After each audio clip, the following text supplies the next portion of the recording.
What's up, y'all? Anthropic just announced higher Claude Code limits, and the reason is not just some little pricing tweak or them deciding to be nice one morning. They signed a compute deal with SpaceX, and the user-facing part is pretty direct. Claude Code's 5-hour rate limits are doubling for Pro, Max, Team, and seat-based enterprise plans. Peak hour reductions are being removed for Pro and Max accounts.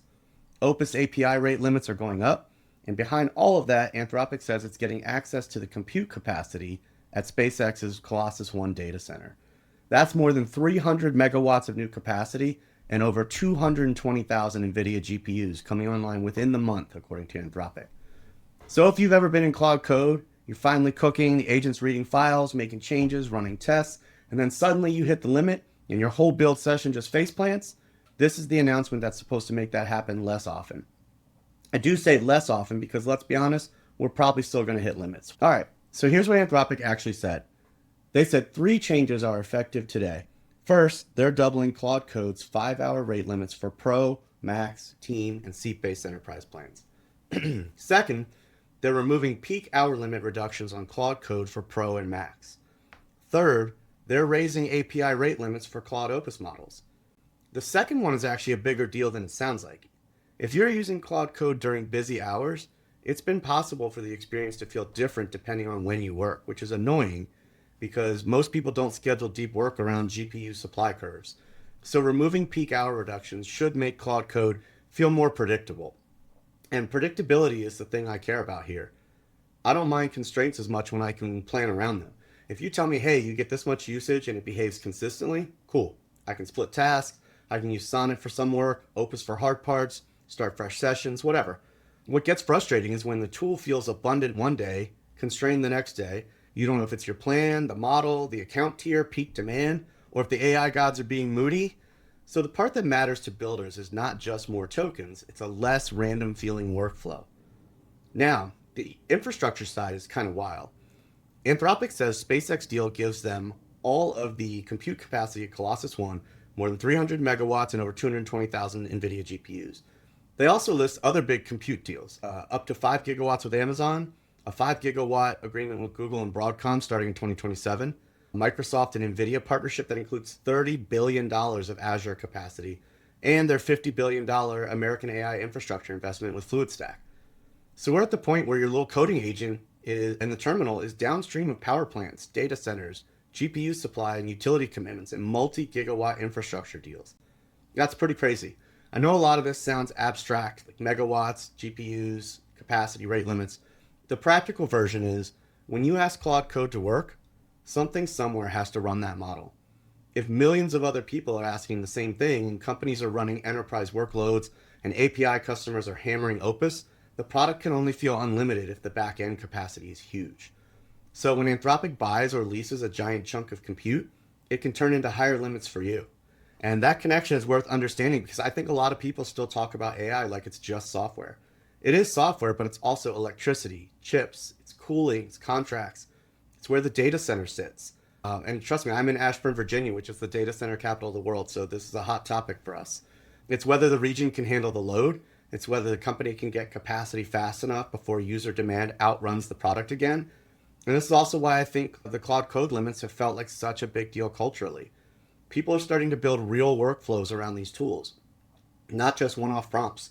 So actual work sessions. When I use Claude Code, I'm often asking it to do the messy stuff.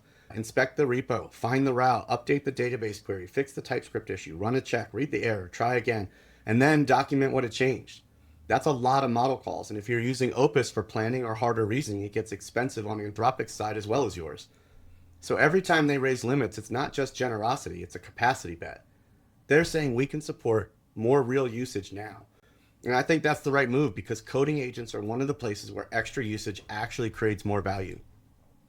If I ask a chatbot one more random question, sure, that might be useful. But if I get one more hour of Claude Code inside a real repo, that might be the difference between a feature being stuck and a feature shipping. I don't want to overstate it. The model still makes mistakes. You still need tests. You still need to stop it from doing weird stuff. But the usage ceiling matters because these tools are not like a search box. They need room to work. The SpaceX part also has this extra detail. Anthropic says they expressed interest in partnering with SpaceX to develop multiple gigawatts of Orbital AI compute capacity. Orbital AI compute is one of those phrases where I have to pause and go, all right, what timeline are we living in? I'm not going to pretend I know exactly how practical that is. I don't. Space-based compute has obvious questions around cooling, maintenance, latency, launches, costs, everything. I'm not an expert there, but it does show where the industry mindset is going. The constraint is so big that companies are looking at weird places for capacity. I'm probably going to do a video on Meta has invested, I think, about $1 billion into solar-based energy beaming down to Earth. Like, that's insane. So solar from space sounds goofy until you realize everybody's hunting for energy, land, chips, and faster buildouts. The model improvements get the attention, but the infrastructure determines how often we can actually use them. So what should you do with this as a Claude Code user? First, check your own usage.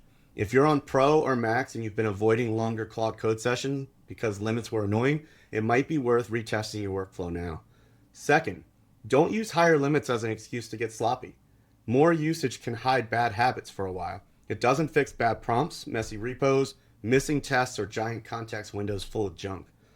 I would still split your tasks. I would still ask for a plan first. I would still commit changes in chunks. I would still make Claude run checks and show output. And I would still start a fresh session when the context gets too messy. More capacity gives you more room. It doesn't replace discipline. Third, if you're building a business around AI workflows, pay attention to the pattern. Tool quality and tool availability are tied to infrastructure in a way we're all going to feel. If you're selling an AI-powered product and your cost model assumes inference gets cheap and abundant forever, maybe that's true over the long run, but the path to get there is going to be bumpy. Companies are spending absurd amounts of money to make these products feel reliable. And if you're a small business owner trying to adopt AI, this is why I wouldn't build everything around one fragile prompt and one consumer chat account. Use the tools, absolutely, but understand which workflows need reliability, logging, approvals, and backups. Because even when limits go up, your business process still needs to survive the day the tool is down. If it's running slower or capped or if it's just acting weird that day, that's just operations. The optimistic take is that this is good news. More Claude Code usage is good. Fewer peak hour reductions is good. Higher Opus API limits and more capacity coming online quickly are good. The cautious take is that AI demand is clearly huge, and these companies are racing to keep up. If 300 megawatts and 220,000 GPUs are the type of thing needed to improve limits, that tells you how real the capacity crunch is. So the next time Claude Code feels constrained, I would remember this. Your terminal session is not just a local tool. It's sitting on top of one of the biggest infrastructure races in tech.